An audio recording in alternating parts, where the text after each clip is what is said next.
So basically, for skill development awareness, we have to challenge engineering students to work on hydrogen and demonstrate.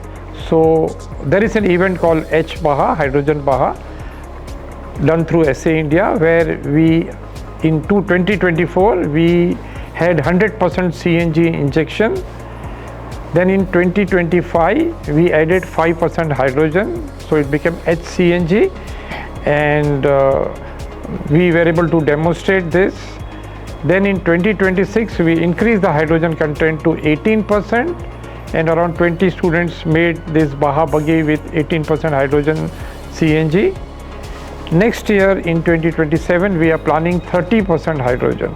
So this is how students get a chance to do skill development. They will understand what type of storage is required, how to use type 4 cylinder. They will understand what type of fuel injection system is required to inject HCNG.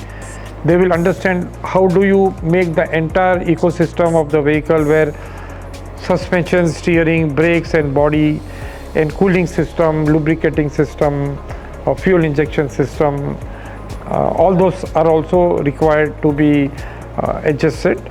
So the students will learn to make such technology, use that technology, run that technology.